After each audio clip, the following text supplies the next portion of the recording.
welcome to Casual Friday. Hi, I'm Roxanne Richardson, and this is my weekly Casual Friday podcast. If you'd like to jump right to a specific point in the video, you can tap or mouse over the video playback area of the screen to reveal the chapter titles and starting points of each section. In this week's podcast, I have tidbits, I have a finished vintage sweater project, and some geeky information about sock toes. So let's get started.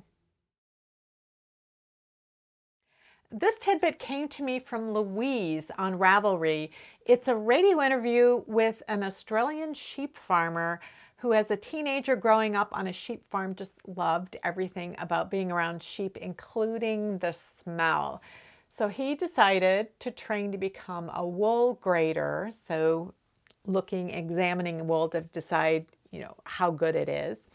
He decided to do that when he was about 16, but he suffered a spinal injury on the farm soon after that, which kind of temporarily slowed him down. He was paralyzed completely for a while, but ultimately he was able to walk again, and he was able to return to his job as a wool grader. And he said it actually ended up helping him because it kept him fit.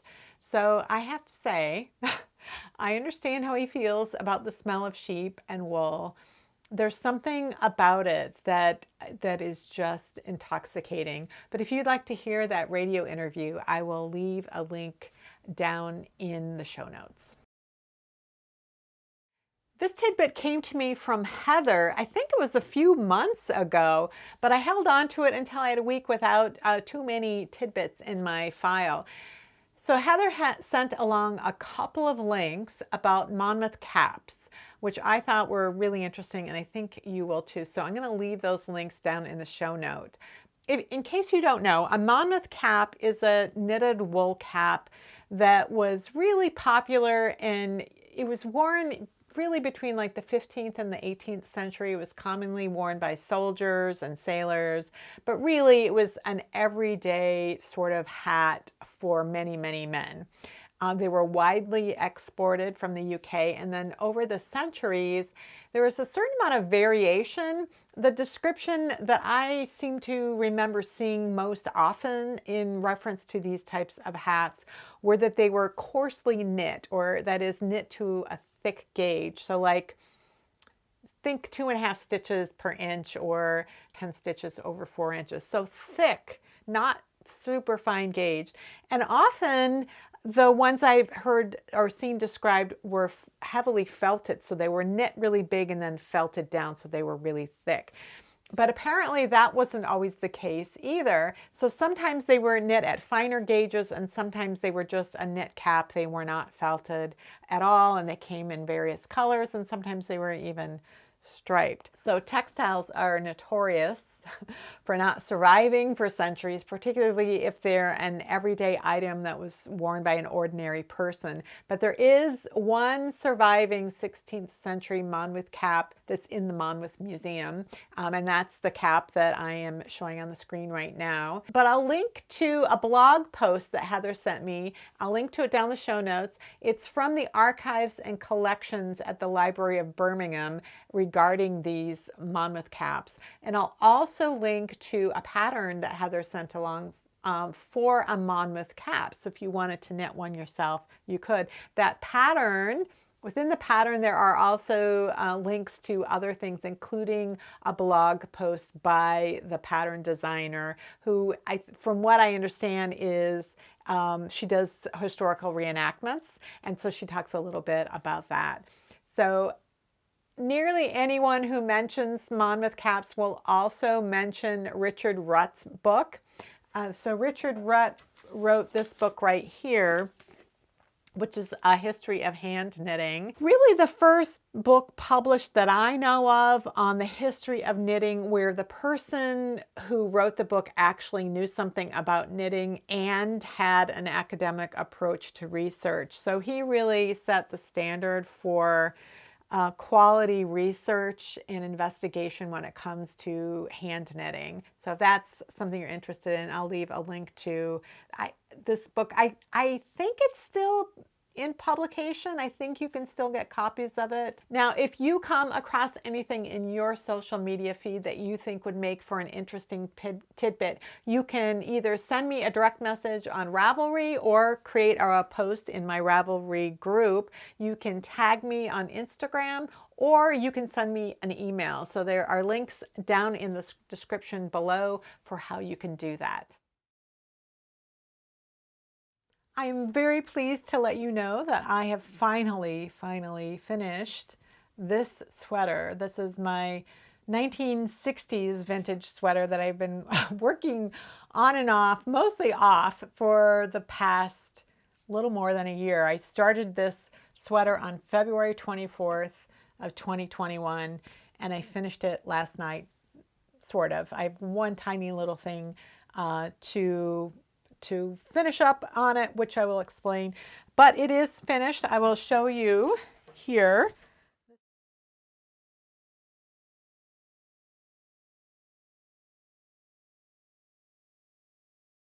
This sweater is part of my long-term project to knit a sweater from each decade from the 1890s to the 1990s. So I've done from the 1880s up to the 1960s, except that I'm still mid-project of my 1940s. So I've done nearly every decade up till now. I'm so happy to have this one done. So the point of the long-term project is to really understand the evolution of the hand knit sweater in terms of what sweaters were used for, because they started out as athletic garments, not as a fashion item, how patterns themselves are presented to the knitter, the types of materials and tools that were being used, the techniques that were being used, particularly the construction methods. That's something that has really fascinated me, because some of the construction methods were very different from what we do today, but even from what we did when I first learned to knit back in the mid-80s. And that is what has been so fascinating about this.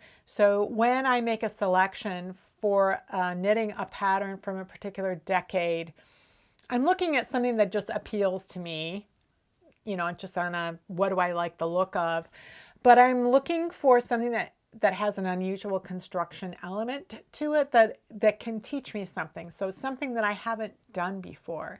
So I'm looking to learn something from these vintage sweaters and learn them within the context of the entire evolution of the hand knit sweater. For any given decade, I'm looking for something that really looks like it was from that decade. This is emblematic of that decade. And then looking at what construction element does it have that would be really interesting for me. So the thing about this sweater that was interesting was this yoke. I had never seen something like this before, and as I read through the pattern, the way it was constructed was very interesting to me as well. Now the pattern, it's this Andrew Stewart leaflet that was included in a vintage knitting kit that came from the 1960s. So this is the kit that it came from. I bought this off eBay. I discovered in late January that there was such a thing back in the 60s and 70s, that these were very popular back then. And they have enough yarn to make the sweater. And then the fabric here is what is called a skirt length of wool fabric. And this wool fabric is hand woven wool tweed. So that's another incredible thing. And this kit, this particular kit, also came with buttons and grosgrain ribbon for the button band. And then there's, if I can find it in here, I don't see it in this one. I do have another one. I have another Andrew Stewart kit that is not complete. It is missing 3 balls of yarn and it didn't come with any pattern. But it also had the ribbon and the buttons, and it had a picture of the crofter who wove the fabric. So that was cool. So this is this little label right here. So this is pinned on here. I thought there was one on here. Maybe there still is. I'm not seeing it. So that would be what would come in one of these complete kits, in these Andrew Stewart kits. The complete Andrew Stewart kit, that was not really a color that appealed to me. I loved that the kit was complete and it actually had 2 patterns in it. I think somebody must have stuck in another pattern from a different kit. Maybe they had made the other kit and then just had that extra leaflet and popped it in here. And I didn't want to use this yarn to make the sweater because I didn't really care for that color. And also, this was a very complete kit. I really liked the idea of keeping this kit complete. This one, I liked the colors better, but it didn't have enough yarn in it, so I couldn't use that one. Well, I bought a third kit when I discovered this thing about the vintage kits. I went on eBay and I found a third kit that was from a different company. It's called Isle of Bute, which that company still exists. They make upholstery fabrics now, woven upholstery fabrics, so they don't make yarn anymore. So this kit came in a bag like this, and there was a little pocket right here on the inside where the pattern would have gone. This one didn't come with a pattern. The Andrew Stewart kits were what's called light fingering weight. It's a 3-ply light fingering weight, and this yarn is a 4-ply fingering weight. And the fabric that came with it is this blue fabric right here. So the next thing I will be doing is making a skirt to match this.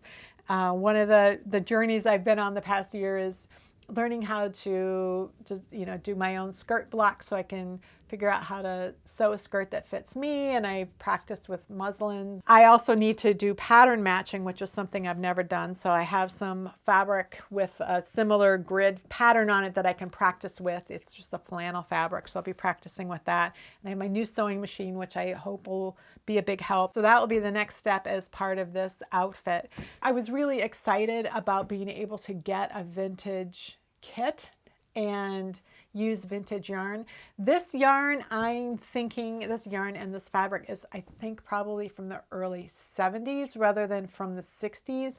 And the reason that I think that is because of how the yarn was labeled, and then also this little sticker right here. So the yarn came in 50-gram balls rather than 1-ounce balls. But the fabric is 1 3/4 yards of a 27-inch wide fabric.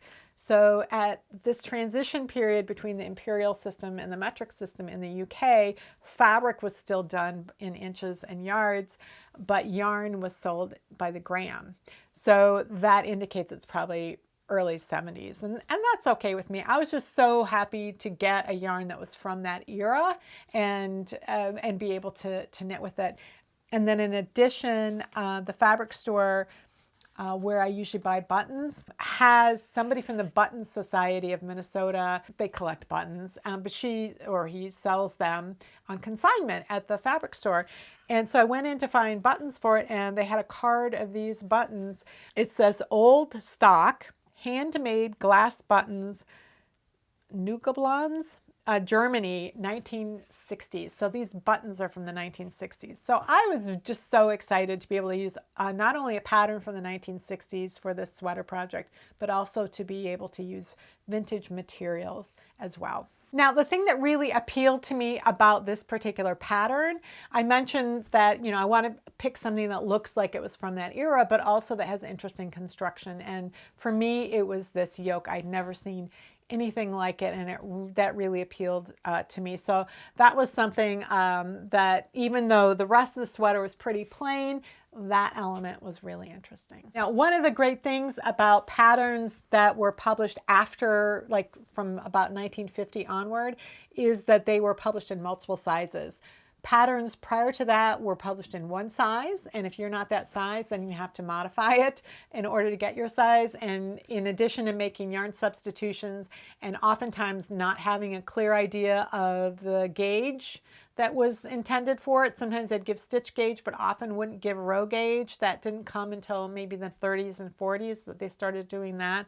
So this pattern was graded for 5 sizes, which is, I think, more than that I've normally seen from this era. Usually you'd see 3 or maybe 4, but this one had 5.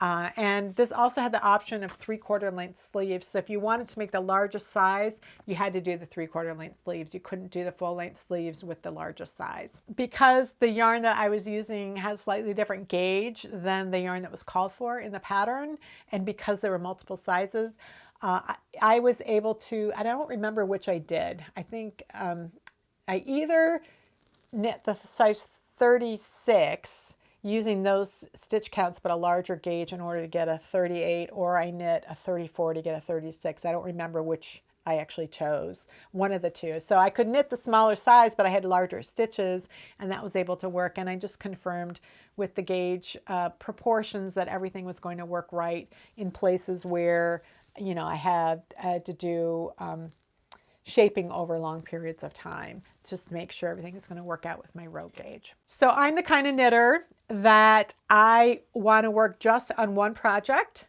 until it's finished, or until 3 to 4 weeks have passed, because that's my tolerance. Then I get tired of it. So whichever comes first, finish it, or 3 to 4 weeks, or in some cases, if there's a natural stopping point, like if I'm knitting a pair of socks, I knit one sock, then that's a natural stopping point. For my 1940 sweater, which is in progress, I knit the back and one sleeve, and that was a good stopping point. It had been about 3 to 4 weeks, but it was also, I'd completed those actual pieces, and so I could move on to something else. I knew that this sweater was going to take me much longer than 3 to 4 weeks because it's fingering weight and there's a lot more stitches. So I knit the back and the fronts and I think the yokes, and then I took a break.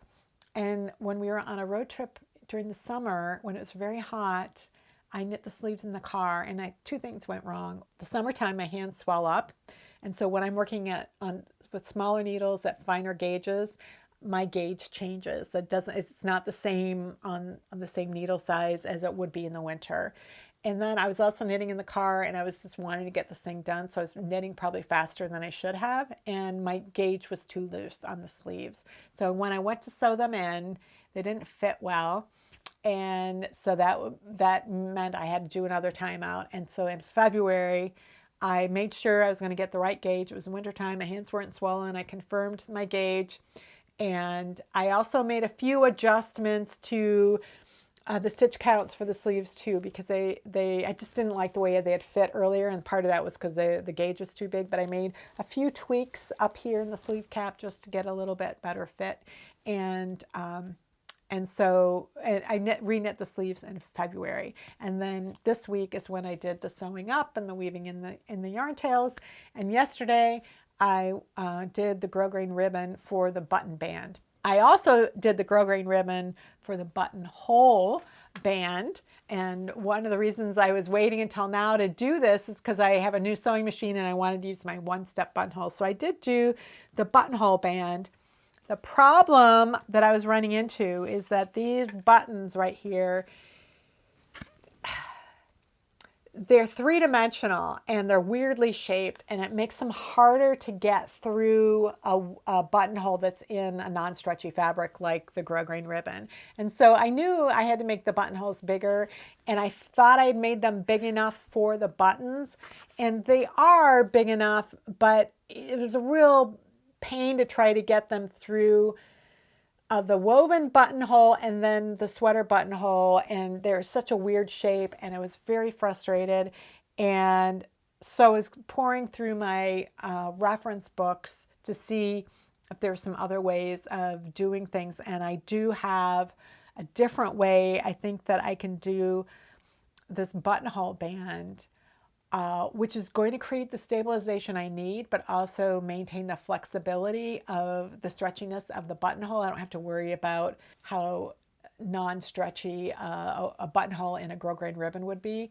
And so I have a plan for that, and I'm hoping to be able to do that in the next week. So I do have let me show you. I have the button, I have the grosgrain ribbon on the button band, but I do not have it on the buttonhole band yet. And so once I do get that on there, I'll show you exactly what I did, because I actually have segments of experiments sewn onto the inside of the buttonhole band just to see how things will work before I completed my plan. One of the things I know about myself, anytime I have to use something where you can't redo it, like a buttonhole band, I always buy extra. So I think I bought at least twice as much ribbon as I needed for these button bands, because I knew that if I changed my mind or messed something up, then I would need to have more ribbon, and I do. So that will be great. So once I do that and figure out if that plan is actually going to work, I will show that to you guys sometime in the next couple of weeks. So one question I want to answer before somebody asks it, and actually somebody did ask it last night in our Knitting Guild Zoom knitting group, Thursday night knitting group. Will I publish the pattern for this? And the answer, I get asked this almost every time I finish one of these vintage projects. People say, oh, are you going to publish the pattern? And the answer is, the pattern was already published. It's here in this leaflet. Now, for most of the vintage and antique patterns that I've done, the pattern is still available. Either there's enough copies of the book that it came in that you could find them on Etsy or eBay, or they've been digitized and you can just download them yourself. This one is an exception because it's a leaflet, and leaflets don't tend to survive in the same way that books do. And the second problem is that the company that published this pattern for Andrew Stewart was purchased by at least one company. There may have been a chain of them, but whoever published them most recent, or whoever purchased the company most recently, went out of business a few years ago. What that means is the pattern is an orphan work. It's still under copyright. I do not have the right to copy and distribute this pattern, but it's an orphan work, meaning there's nobody to ask for permission either. But aside from that, my goal with this project is for me to knit a sweater from each of these decades and figure out how to knit that sweater so that it fits me and learn something about the construction. My goal is not to then publish a pattern that is graded in multiple sizes so that other people can knit them. That is just beyond what I want to do. It's pretty straightforward for me to design or modify something that will fit my body. It's a completely different thing to then extrapolate that to multiple sizes. And these days, people are really demanding size inclusivity, which could involve 16 sizes between 30-inch bust and 60-inch bust. And I just don't know enough about how bodies are shaped, you know, more than a size or two different from myself. And there are a lot of complaints about larger size pattern grading. Some of that is because the designers just don't have experience with it. And part of that is there aren't published standards that are out there. Designers oftentimes will develop their own standards and use those. And they will design based on knowing that they are going to be designing for 16 sizes. They don't necessarily come up with an idea and then just try to size it for 16, because that doesn't always work. If I'm thinking about something that is going to fill the canvas of something that's going to fit my body, that may not size down to the far end or size up in a way that visually makes sense or proportionally makes sense. I'm not a sweater designer in terms of publishing sweaters, and again, it's not the point of this project. So I can understand people wanting to knit something that looks similar to this. This is a really cool yoke. It doesn't just appeal to me, but it's not something that I am prepared to do. So I'm really sorry. I did explain how this is constructed and how it's done. I did explain that in a Casual Friday about a year ago, so that if people wanted to understand how it was done, they could learn that. And then if you know how to create a sweater that fits you, you could use that concept in a sweater yourself. I did a Technique Tuesday video this week on adjusting sock toes. So like the standard wedge toe that is kind of trapezoidally shaped, and then how to modify that toe to fit something that's a little bit wider. So these toes all start with the same number of stitches. They all end with the same number of stitches. They have the same number of decrease rounds. They have the same number of plain rounds. It's just that the plain rounds have been distributed differently, and that causes the shape of the toe to be different, as well as gives a different amount of room in the toe. I elected not to spend too much time in that video making comparisons and giving facts about the differences, because there's just, you know, a line that I have to write about more information than people need or want to hear, but also trying to provide context and understanding about how and why techniques work. So, but I did get a question in the comments about these sock toes and wanting to understand the shape of them and the amount of room in them, and comparisons. And she specifically asked, I'd love to see them with one of them on top of the other so I can see how the shape is different. So I'm going to go to the overhead. I'm going to do that. And then I'm also going to feed you guys some information about things like the number of square inches difference in between these different sock toes and the number of stitches and stuff, so you can kind of see how they actually compare. So these are the 3 sock toes. So they all start with 64 stitches. They all end with 20 stitches. Every decrease round eliminates 4 stitches in the same locations. And then there are plain rounds. And the result is that each one of these is 21 rounds long. So they're all exactly the same length. But the plain rounds are distributed differently. And so that causes the shape to be different at different points. So the decrease rounds always have the same number of, whatever decrease round it is, it has the same number of stitches in any one of these 3. But plain rounds will vary in the number of stitches that are in that round based on where it is in the toe. And that's why you can get something wider up here rather than something that's narrower up here. So this is a standard wedge toe. 4 decreases every decrease round. You follow every decrease round with a plain round, and until the last decrease round, and then you just graft off. You don't do a plain round after that. So that's pretty standard.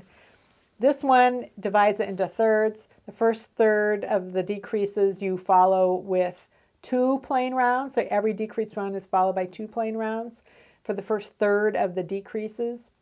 The second third of the decreases is followed by, each one of those rounds is followed by a single plain round. And then the final third of the decrease rounds are just consecutive. So then those will go in much quicker, but it doesn't start until you're up higher on the toe. And this one uses this method that Stephanie Pearl McPhee, she described it in a blog post back in 2014. You do the first decrease round, and then you do 4 plain rounds. And then after the next decrease, you do 3 plain rounds, and that decrease 2 plain rounds, decrease 1 plain round. And then you just do all decrease rounds consecutively until you're down to your final stitch count. So this one is the widest, roundest. Again, these are all exactly the same length. My stitch gauge, 8 stitches per inch, 10.5 rows per inch. These are all 21 rows. So they're all 2 inches long because the row gauge is 10.5 rows per inch. 860 stitches in this sock toe, 944 stitches in this sock toe, and then this one has 1,000 stitches. So how does that translate to what it actually looks like? So if I put this on top of the other one, you can see how this kind of sticks out more on the side there. So you have more room up here. And if I put this one on top of here,